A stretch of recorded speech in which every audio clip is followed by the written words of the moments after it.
it's going to be where he has to show that. And it's going to start in spring training. Now, they have a lot more to still see with Will Brennan. They're starting to get an idea of who he was. And last year just wasn't the guy. But when we think back to 2022, when he came up and he was in the postseason, that's the taste that everyone's like, oh my gosh, okay, so there is potential in there. Here we go. MLB.com's Mandy Bell joining us right now to talk about the Cleveland Guardians. Mandy, we're going to hit storylines. Let's get to biz and cue up the 2025 little piece that we have here.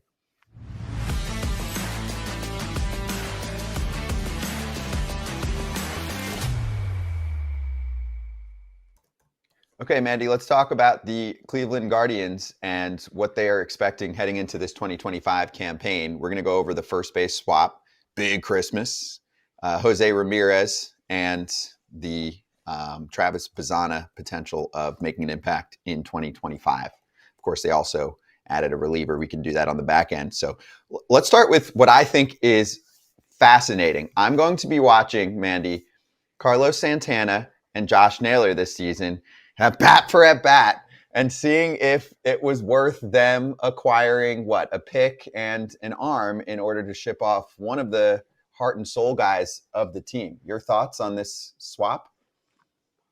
Yeah, you're not going to be the only one. I think every Cleveland fan out there is going to be watching every single at bat to compare the same thing. It's tough. I don't know. This one's hard to see because it's just, it seemed like it made so much more sense to hang on to him until maybe the trade deadline and figure things out and allow this offense to maybe still have some stability. That's not saying that they won't, but to think of Carlos Santana, who's starting to inch closer and closer to 40 years old, of being maybe your cleanup guy, it just seems like they're missing a couple pieces in their offense right now. And I know Josh Naylor wasn't as consistent as he was in years past last year, but he also added more power. And for a lineup that hasn't had much power, I think there was a lot to say for being able to just have that threat behind Jose Ramirez. So I think there's going to be a lot to learn. And I do think that this opens the door a little bit for Kyle Manzardo, who was great. And his second stint up in the big leagues last year allows him to get more at bats. But if they're starting to look at him maybe in that 2 spot, because that's where they liked him toward the end of last year, still not giving Jose Ramirez a lot to work with behind him. So I don't know. I think it's going to be, it was obviously a risk. It ends up being that Carlos Santana is more expensive than Josh Naylor. So you can't even just say money. So I'm not really sure. I think the offense is going to have to really figure some things out. And a lot of things are going to have to go right. My thing is Josh Naylor protected Jose Ramirez. His energy, his passion, his big hit ability. That's what I don't know that Carlos Santana. Now, listen, he had a nice year last year. He hit 20-plus homers. He hit 23 homers. And I know Naylor obviously outdid that. But can he bring the protection? Because that's the biggest key for me. Who's going to protect Jose Ramirez? And Josh Naylor did a great job. Josh Naylor was the kind of guy, when they walked Jose Ramirez, he wanted that at bat. Now, I'm not saying Carlos Santana isn't that guy, but that was the biggest thing for me is who's going to protect Jose Ramirez, and can Carlos Santana be that guy? Yeah, I mean, Josh Naylor was a presence. This was a guy that would headbutt his bat running down the first baseline. Like he was a presence in the box, no matter what he was doing statistically, and he was a power threat, and that was a threat to have behind Jose. We don't know exactly what Carlos Santana is. Now he had a solid year last year. Before that, it started to look like he was starting to decline, as it happens whenever you start to get older. So we don't know what version of Carlos Santana that the Guardians are going to get this year. But it doesn't seem like right now it's easy to project that will match the same threat that they had in Josh Naylor. So I don't know if you have the same protection. Now, I know they loved the fact that he was always walking and that he was exceptional with his plate discipline. But again, we've started to see those numbers start to slip as he gets older. And again, all of this is supposed to happen as you get closer to 40. So that's why it's not supposed to be the guy that you're really revolving your whole lineup around. So I think that's why there's just so many questions right now. We showed the projected lineup before, and maybe we can put that back up again. Is there any way that we can get Big Christmas into that lineup more often? Or does Cleveland feel like his 33% strikeout rate is only going to go up if he's in the lineup more? Trust me, I think just for the nickname alone, we need to get him in there more often. I think that's fun to say. But I mean, I don't know. It's going to be where he has to show that. And it's going to start in spring training. Now, they have a lot more to still see with Will Brennan. They're starting to get an idea of who he was. And last year just wasn't the guy. But when we think back to 2022, when he came up and he was in the postseason, that's the taste that everyone's like, oh my gosh, okay, so there is potential in there. So everyone's waiting for that to come back. But the longer you wait, the harder it is, because then you're not giving opportunities to other people. So they did this thing where they were really going back and forth between Jhonkensy Noel and Will Brennan last year. And maybe they do the same thing again this year, but they need to figure out how to get consistency and to always flip flop. It's hard to get someone like Jhonkensy Noel going, because he is going to have a high strikeout rate. And so when you're giving him the smallest sample sizes to try to prove himself, it's not like he really has that time to get going. So I think it's going to have to be starting in spring training, where he's showing that he can improve that plate discipline as much as he can, not just be swing happy at the plate, and really try to show that he can get more of an opportunity than what anyone's projecting him to get going into the season, because that's a threat that they need, especially after Josh Naylor leaving now. Andy, I already brought it up, but my question is Jose Ramirez. Can he repeat the year he had last year? He almost had 40-40. He was one home run short. And they got rained out, didn't they, the last game? He missed his chance to go 40-40, which stunk for him. Because I guarantee he probably would have hit a home run, just because that's just what Jose Ramirez does. But can he go 40-40? And again, it kind of goes back to my Carlos Santana question. Will he have the protection to get the pitching to enable him to get that many pitches to hit? That's the tough part, is just I don't know if there's enough protection behind him to make this quote unquote easy for him to get there.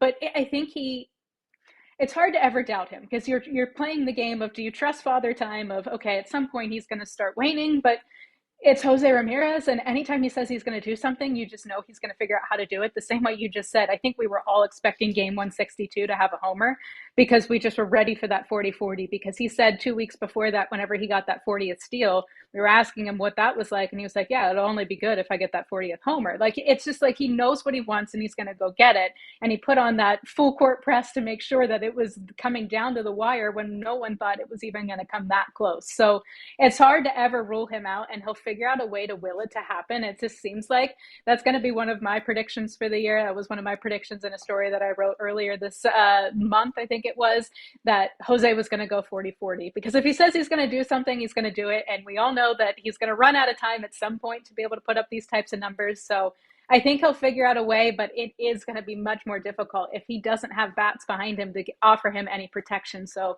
a lot will be on Carlos Santana in the year that he's able to have. And if Jhonkensy Noel can pan out to be a higher in the order bat than what he was last year, there's a lot of ifs going into 2025s.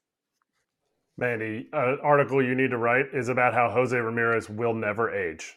You need to write it in spring training when it's warm. He is the Highlander. Jose Ramirez looks exactly the same, smiles exactly the same, plays exactly the same as when he first got called up. So he will never age. Don't worry about that. He'll play till he's 50 in Cleveland. That's true. It's true. It seems like it. He never ages. And it seems like it's so impressive, because every year everyone's kind of waiting for it to happen. And that's why fans are getting so frustrated at times, where they're not going all in the off season to try to make it seem like this is the win now approach, because everyone's saying we're wasting Jose's prime, we're wasting his prime. The longer that he's here, the less chance there is. But I don't know, just with him, it just doesn't seem like he'll ever allow father time to win. All right, well then, to a young guy, number 1 overall pick, Travis Bazzana. Is he close enough to the big leagues that we see him in a major role?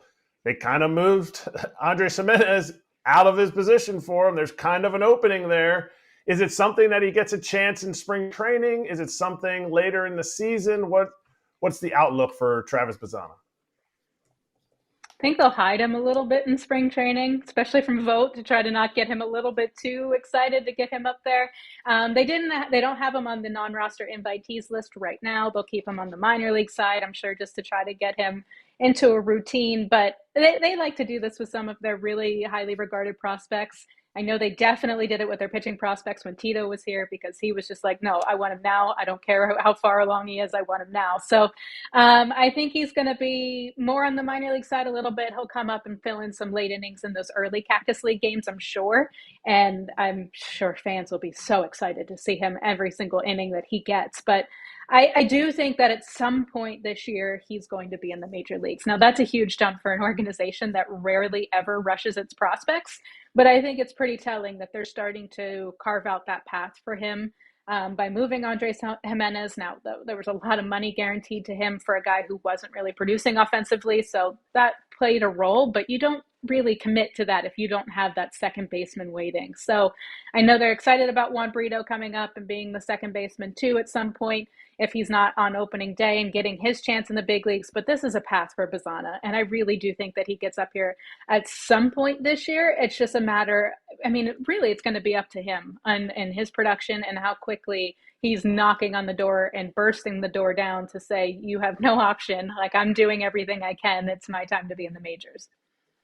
Yeah, I could see him doing that very quickly with a fast start, at whatever level he starts at coming up this season. All right, so we hit the big four storylines. We purposely didn't include the bullpen because I don't think anyone's like, oh, what if, what will the bullpen look like? It was freaking awesome last year, and they added Paul Sewald to the mix. So do you think that this is, again, going to be one of, if not the best bullpen in baseball?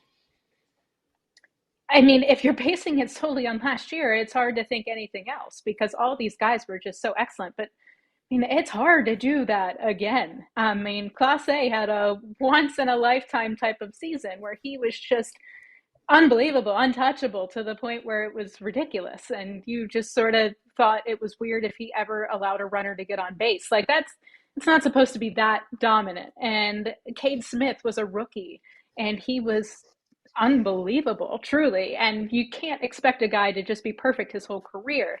Andrew Walters and Eric Sabrowski came up in September and they didn't allow a single run. And again, that just doesn't happen. So you have to think that there's at least some sort of regression for these young guys. But I think everyone's general opinions are this bullpen's okay. And I think they're going to be doing just fine again because now they all do have experience. So yes, there's going to be regression, but they also have all been there before. And now they can learn. They can take that into the offseason and figure out how to have a major league offseason where they prepare for a season of that workload, things that they hadn't worried about maybe as much in the past. And so they know what to expect now. I think that will help a lot. And I think adding Paul Sewald into the mix not only will just be like a guy who's been there and has just like a track record of having success on the mound, but it's more just like that leader for this young group because you look at everyone else's names, almost everybody else is in their first or second year in the big leagues, maybe third. And so it's just, I think that's going to be a huge, huge asset for this team to be able to have that type of clubhouse presence where you have that veteran to lean on and help you show you the way of how this is supposed to go. Hey, Mandy, you're talking about veteran presence. We're going to show you the Guardians rotation. Isn't it missing somebody? Because there's a big piece on here. A guy that won a Cy Young not that long ago. Where's Tanner Bybee? There's Tanner Bybee. There's Ben Lively. There's Gavin Williams. There's Luis Ortiz. There's Tristan McKenzie. But where's Shane Bieber? Where is Shane Bieber? Because he's not listed on there. Is he healthy? I thought he was healthy and ready to rock this year.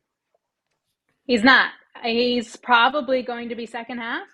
So that's why they were needing to get as much help as they were able to get elsewhere beyond just signing Shane Bieber because they just don't have the depth. And so it's great to bring Bieber back. That was a huge pickup for them, only possible because he did have to get Tommy John last year and now recovering and diminished his value enough to allow him to come back to Cleveland. But they have to bridge the gap to get to him until he's healthy. And I think that the most optimistic type of outlook would be maybe June, but like it's certain to look where it's going to be that second half of the season where he'll play a big role. You just have to bridge that gap to get there. Well, Mandy, this was awesome. Thank you for the download on the Cleveland Guardians. I felt like we didn't cover them enough this offseason. Obviously, they were a little quiet, but making a late push here. They had the Yankees on the brink, man. They had the Yankees They on the did. brink. That's why it was a freaking cool year for Cleveland fans. So we'll see if they can replicate it. Everyone give Mandy a follow on Twitter. She's at Mandy Bell 02. I'm actually wearing the Baseball is Best shirt today. Mandy's best friend is Sarah Lang. So you can get more information on her Twitter. You can always contribute to causes that are special and near and dear to Mandy and to Sarah and to all of us. So, hey, everybody.